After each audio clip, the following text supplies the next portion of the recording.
Good morning all students. I hope you very well.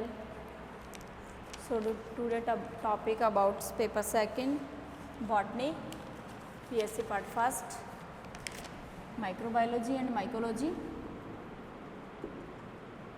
BSc part first, paper second, botany.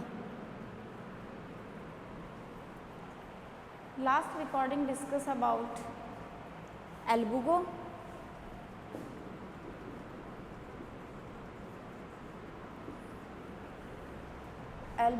and albugo general characters and vegetative structures and reproductions. And so today about discuss the albugo reproductions. Already have asexual reproduction completed and then germination of oospores, because oospore formation of asexual reproductions. So today topics about a germination of oospore.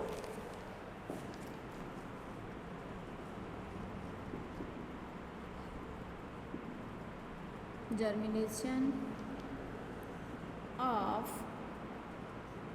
oospore.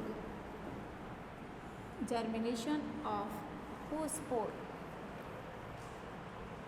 So explain of with diagrams. It is a Antheridia.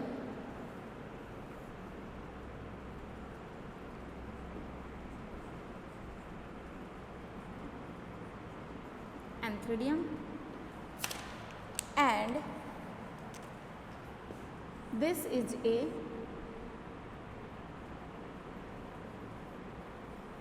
oogonium. Antheridium and oogonium.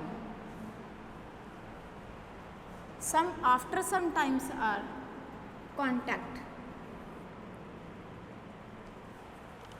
and then fertilization tubes and conjugation tube.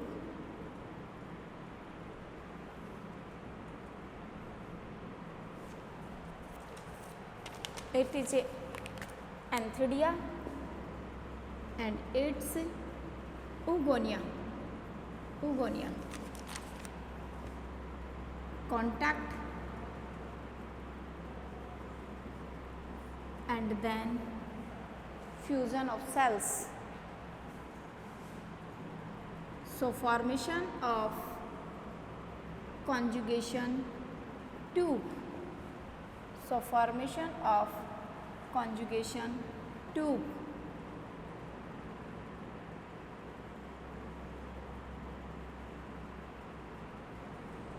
Conjugation tubes formation by antheridial and oogonials, and nucleus are transferred to fertilization tube. So it is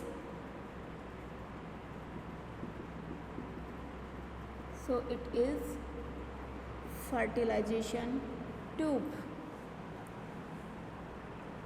and it is Antheridium, and it's oogonium. Antheridium and oogoniums, the nucleus are transferred to fertilization tubes, and after meiosis,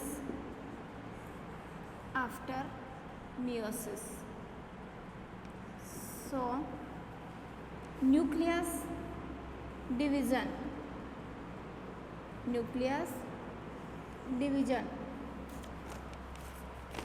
and the nucleus divisions are multinucleate condition. multinucleate conditions. Multinucleate or opposite nucleus are fusion. Opposite nucleus are fusion, so called karyogamy. Multinucleate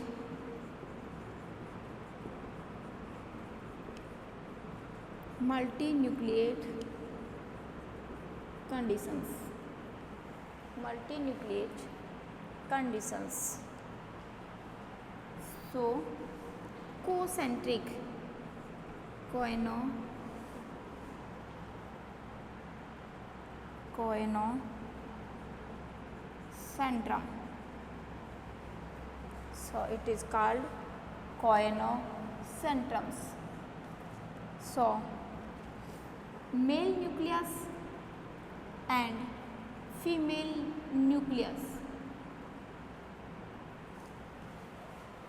Antheridium is a male and oogonium is a female. So it is male nucleus and it is a female nucleus.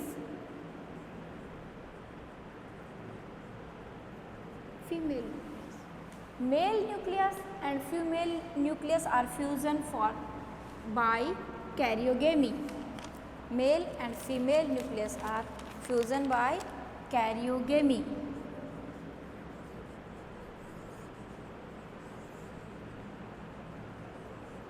Karyogamy process, and then karyogamy process are completed. So formation of oogonium,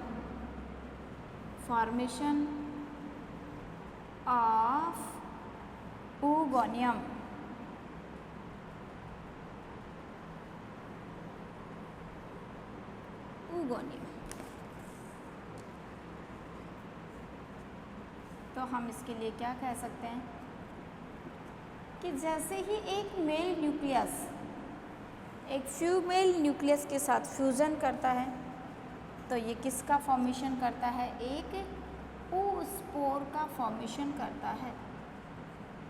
oospore, ये oospore जैसे ही maturation करता है अपना तो इसके चारों तरफ पाए जाने वाली ये जो वॉल है ये क्या हो जाती है,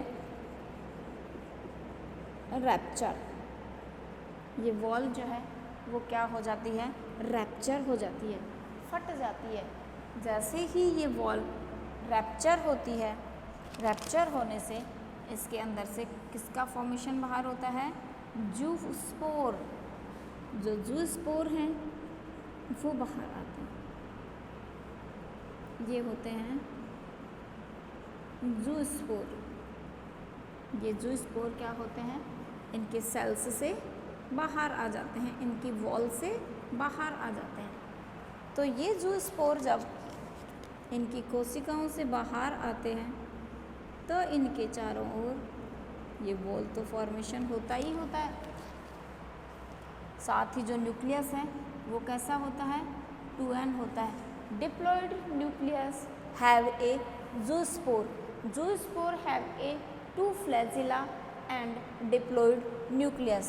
1 flagella with cell and second flagella या other flagella are tinsel flagella. तो जो ज़ूस्पोर होते हैं वो इन फ्लैजिलाओं के द्वारा क्या करते हैं, मूवमेंट करते हैं। मूवमेंट करने के लिए ये क्या करते हैं, एक स्थान से दूसरे स्थान पर, एक सेल से दूसरे सेल्स में, किसके द्वारा, by water, by air, by animals.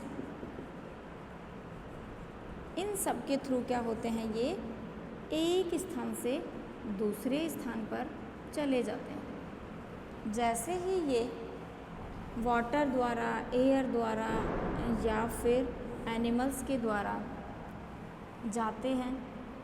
तो जैसे ये स्टेबल होते हैं, स्टेबल होते ही इनके फ्लैजिला जो हैं, टिंसल और विप्लेस टाइप के फ्लैजिला, वो गिर जाते हैं और ये किस फॉर्मेशन में आ जाते हैं, एक राउंड शेप फॉर्मेशन में आ जाते हैं।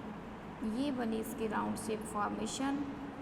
अब ये राउंड शेप जो फॉर्मेशन है ये क्या करती है, अपना होस्ट प्लांट, किसके कांटेक्ट में आती है, अपने होस्ट प्लांट के।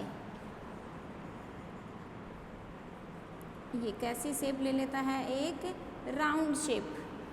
ये राउंड शेप अब क्या करती है, अपने होस्ट प्लांट के कांटेक्ट में आती है और होस्ट प्लांट जो है वो क्या है, एक मस्टर्ड प्लांट है। जैसे ही इसको एक मस्टर्ड प्लांट की लीफ मिलती है, मस्टर्ड प्लांट लीफ, तो ये क्या करता है, अपना जर्मिनेशन करता है, अपना जर्मिनेशन करता है। और जैसे ही ये स्पोर अपना जर्मिनेशन करता है तो इस होस्ट प्लांट को क्या करता है, इन्फेक्टेड करता है, infected. And then explain of again germination of O spore.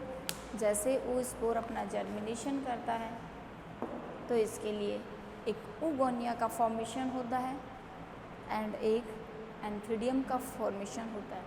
तो जो oogonia है, जो मेल है, जो एंथ्रीडियम है, जो मेल है, oogonia जो फीमेल है, वो क्या करती हैं, एक दूसरे के contact are connected by fertilization tubes. Fertilization tubes are transferred to nucleus. Antheridial nucleus are transferred in oogonium nucleus. Oogonium nucleus are fusion by antheridium nucleus. So diploid nucleus and then meiosis stage. Meiosis stage are haploid stage. So diploid stage are after meiosis. Haploid cells are into two cells. Multinucleate conditions are called coinocentrums. Coinocentrums spores only diploid nucleus. Diploid nucleus conditions are called karyogamy.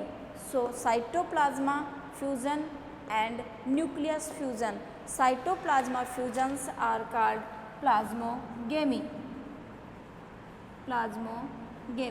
But albugo are only plasmogamy conditions and karyogamy conditions. So antheridiums and oogoniums are fusions by fertilization tubes and nucleus fusion and cytoplasma fusions. So plasmogamy conditions and karyogamy conditions. So oospores are diploid positions and ruptures of walls, exospores.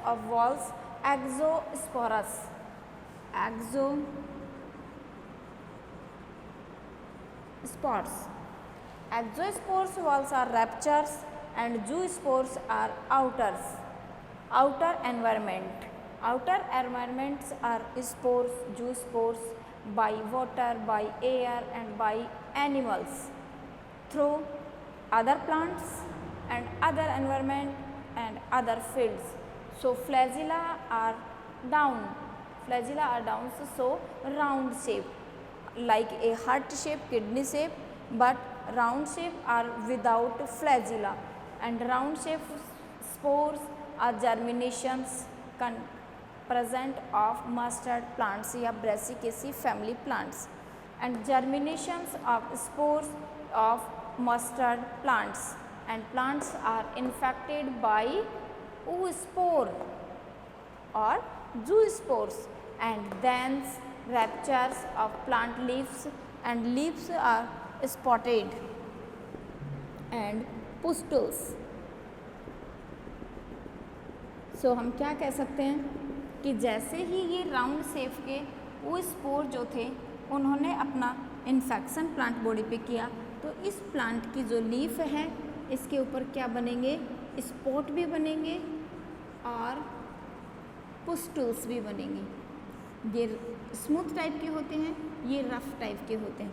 तो plant body जो है इसके ऊपर जो है क्या बनते हैं, पुस्टुल्स भी बनते हैं और पुस्टुल्स के साथ साथ स्पॉट भी बनते हैं। अब ये स्पॉट जो है वो प्लांट बॉडी की इस पार्ट को तो इन्फेक्टेड करते ही करते हैं, साथ ही अगर इनके कांटेक्ट में कोई दूसरा प्लांट आता है तो ये उसको भी क्या करते हैं, इन्फेक्टेड करते हैं। अब ये पूरे स्पोर जर्मिनेशन करेंगे और ये process then and again then regular जो है वो इसी तरीके से चलती रहती है। तो अपन इसमें बात करते हैं कि एक ऊगोनियम और एक एंथ्रीडियम दोनों कैसे हैं, हैप्लॉइड कंडीशन में हैं। तो ऊगोनियम और एंथ्रीडियम के फॉर्मेशन से लेकर के जब तक इनके अंदर मियोसिस की प्रोसेस नहीं कंप्लीट होती है, ये मियोसिस प्रोसेस, तब तक ये कैसे हैं, हैप्लॉइड हैं।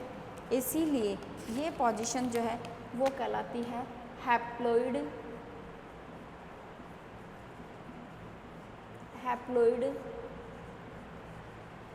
स्टेज। क्या कहलाती है ये, हैप्लॉइड स्टेज कहलाती है। एंड आफ्टर मियोसिस ये सारे क्या हो जाते हैं, डिप्लॉइड कंडीशन में आ जाते हैं। जैसे ही इनके अंदर डिप्लॉइड पोजीशन आती है तो ये सारे कैसे हो जाते हैं, डिप्लॉइड हो जाते हैं। तो ये स्टेज क्या कहलाती है, डिप्लॉइड स्टेज कहलाती है।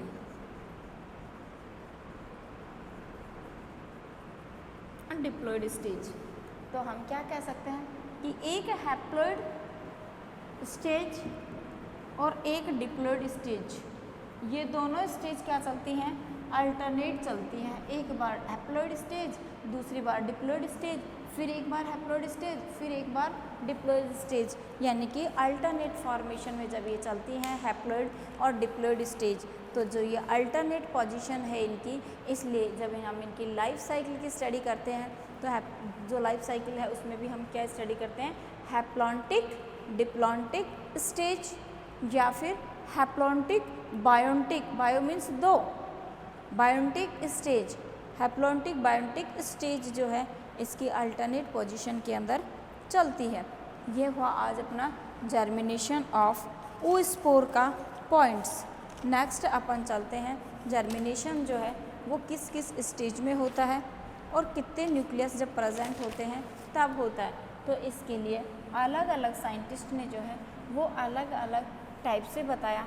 जैसे स्मिथ जो साइंटिस्ट था उसने 1955 में ये बात कही थी कि जब एल्बुगो अपना इन्फेक्शन करता है उस टाइम इसके अंदर न्यूक्लियस की संख्या 32 न्यूक्लियस होते हैं, यानी कि टोटल न्यूक्लियस उस टाइम पे 32 न्यूक्लियस प्रेजेंट होते हैं। ओके, इसी के लिए स्मिथ ने जो है एक बात और कही थी 1955 में कि जैसे ही ये स्पोर जो है वो अपना मियोसिस करते हैं तो मियोसिस के तुरंत पश्चात यानी कि after meiosis formation of zygote so equal to oospore। तो अपन जो है जर्मिनेशन ऑफ oospore के लिए कह सकते हैं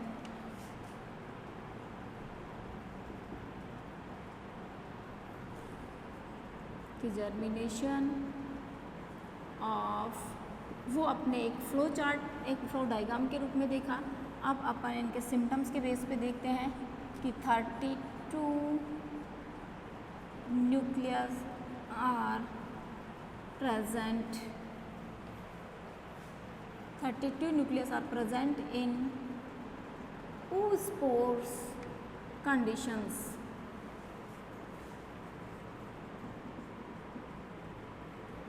32 nucleus are present in oospore conditions of infection। जब इन्फेक्शन होता है उस कंडीशन के अंदर इसके अंदर कितने न्यूक्लियस प्रेजेंट होते हैं, 32। इसके बाद में एक स्मिथ साइंटिस्ट था जिसने 1955 में जो है वो क्या कहा था, after meiosis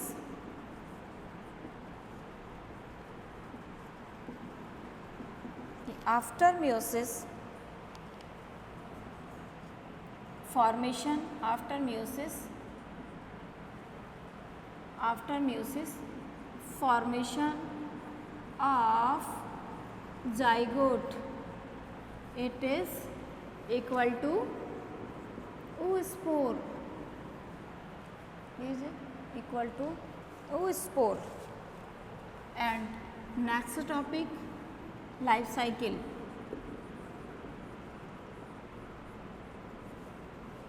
Second terminology, alternation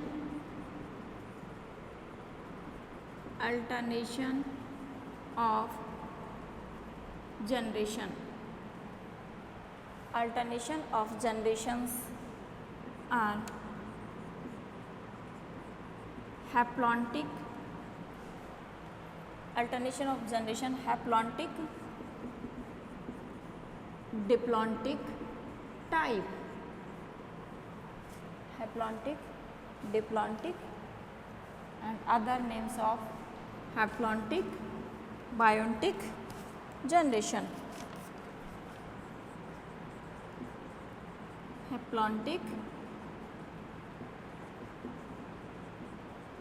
biontic, haplontic, biontic, diplontic types. सो हम क्या कह सकते हैं कि जब oospore अपना जर्मिनेशन करता है उस टाइम oospore के अंदर 32 न्यूक्लियस वाली कंडीशन होती है, और स्मिथ के अकॉर्डिंग आफ्टर मियोसिस के बाद ही किसका फॉर्मेशन करते हैं, एक जाइगोट का फॉर्मेशन या एक oospore का फॉर्मेशन करते हैं. और लाइफ साइकिल जो है इनकी हैप्लॉन्टिक, डिप्लॉन्टिक या हैप्लॉन्टिक, बायोन्टिक, डिप्लॉन्टिक प्रकार की जो है इनके अंदर क्या पाई जाती है, लाइफ साइकिल पाई जाती है. अब अपन बात करते हैं कि जो oospore है एल्बुगो का, ये एल्बुगो का oospore किस तरीके से प्लांट के ऊपर संक्रमण करता है और किस टाइप से वो रोग को कोज करता है. तो अपन नेक्स्ट चलते हैं इसके लिए डिजीज के लिए कि white rust crucifer disease. White rust crucifer disease के बारे में आप सबने सुना तो बहुत अच्छे से होगा कि जो मस्टर्ड फील्ड होते हैं या जो मस्टर्ड के फार्म हाउस होते हैं उनके अंदर जैसे ही थोड़ा सा समर सीजन आता है,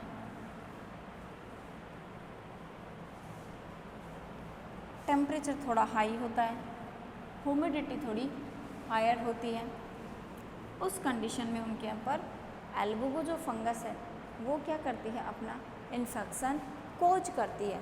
तो सबसे पहले अपन डिजीज़ की बात करते हैं. डिजीज जो है उसका नाम है white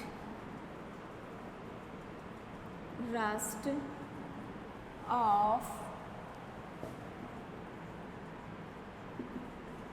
क्रूसिफर. White rust of क्रूसिफर.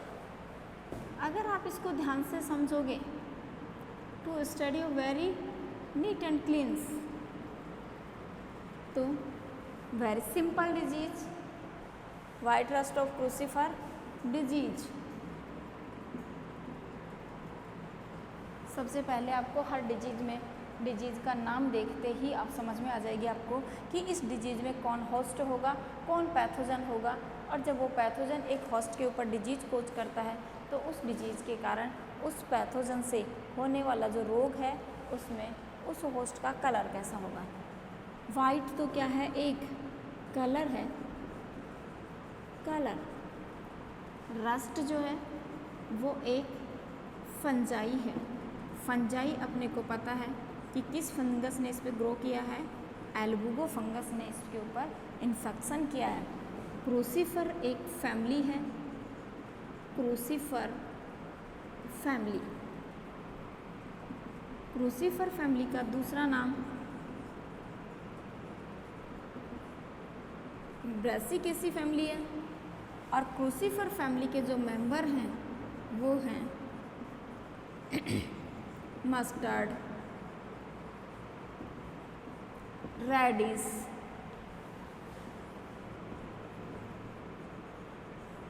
Cabbage. Mustard, radish और कैबेज ये क्या है, एक फैमिली है। तो सिंपल सी बात है, एल्बुगो फंगस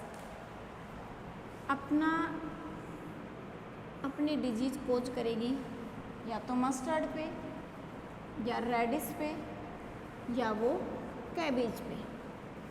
जैसे वो मस्टर्ड, रेडिश या कैबेज पे अपनी डिजीज कोज करती है, इस पे उसने सिम्टम्स कोज किए, तो इसका मतलब ये इसके लिए क्या होगा, एक होस्ट प्लांट। इसने डिजीज कोज करी, सो इट इज पैथोजन। तो हम क्या कह सकते हैं, एक पैथोजन, एक एल्बुगो जब एक होस्ट प्लांट पे, एक मस्टर्ड पे अपना रोग कोज करता है, अपनी डिजीज को कोज करता है, तो मस्टर्ड प्लांट की लीफ कैसे कलर की हो जाती है, वाइट कलर की। कैसे कलर की होती हैं, वाइट कलर की। डिजीज जो है उसमें मस्टर्ड जो लीफ हैं, इस मस्टर्ड प्लांट की जो लीव्स होंगी वो कैसे कलर की हो जाएंगी, वाइट कलर की। वाइट कलर की, ये सारी कैसे कलर की होंगी, वाइट कलर की लीव्स हो जाएंगी। तो अपन बात करते हैं वाइट रस्ट ऑफ क्रूसीफर की। तो सबसे पहले लिखना होता है इसके अंदर pathogen name. Pathogen name, pathogen का नेम आपको पता ही है, एल्बुगो। तो इसका फुल फॉर्म लिख देते हैं, पूरा नेम लिखते हैं इसमें, एल्बुगो, एल्बुगो कैंडिडा। एल्बुगो कैंडिडा जो है वो इसका पैथोजन है। नेक्स्ट पॉइंट्स की अपन बात करते हैं, तो इसके होस्ट की बात करते हैं। इसका जो होस्ट नेम है, होस्ट नेम, तो होस्ट नेम में हम डायरेक्ट क्रूसीफेरी फैमिली भी लिख सकते हैं, पर्टिकुलर प्लांट का नाम भी लिख सकते हैं। ये डिजीज पे डिपेंड करता है। यदि वाइट रस्ट ऑफ मस्टर्ड लिखा हुआ आपको एग्जाम में मिलेगा तो आप इसमें डायरेक्ट लिखोगे पैथोजन का होस्ट का नेम मस्टर्ड। और यदि डिजीज में आपको वाइट रस्ट ऑफ क्रूसीफर शब्द लिखा हुआ मिलता है, ये वर्ड्स आपको लिखा हुआ मिलता है, तो आप होस्ट प्लांट में नेम में क्या यूज करोगे, क्रूसीफेरी फैमिली। तो ये आपको जो है खुद को अंडरस्टैंडिंग है कि यदि डिजीज के साथ में वाइट रस्ट ऑफ क्रूसीफर लिखा हुआ है तो यहाँ होस्ट नेम लिखोगे क्रूसीफेरी फैमिली। और यदि डिजीज के अंदर वाइट रस्ट ऑफ मस्टर्ड लिखा हुआ है तो आप यूज करोगे यहाँ होस्ट का नेम मस्टर्ड। तो मैं यहाँ आपके लिए दोनों ही लिख देती हूँ, क्रूसीफर फैमिली, ब्रैकेट में लिख देती हूँ मस्टर्ड, रेडिश और कैबेज। तो ये क्या है इसके लिए, होस्ट प्लांट। एक पैथोजन और एक होस्ट प्लांट जो है वो अपन ने देख लिया। नेक्स्ट अपन बात करते हैं इसमें इसके जियोग्राफिकल डिस्ट्रीब्यूशन।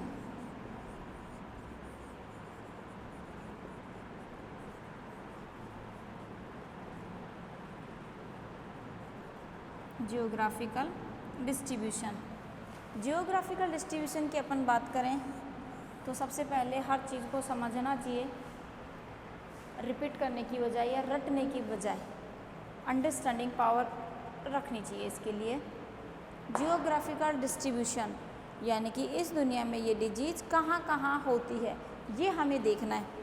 तो सिंपल सी बात है, जहाँ क्रूसीफेरी फैमिली ग्रो करवाई जाएगी उन सारी जगह पे क्या होगी, ये डिजीज कोज होगी। तो हम क्या लिख सकते हैं, एवरग्रीन, एवरग्रीन वर्ड्स जो है, या ऑल वर्ल्ड,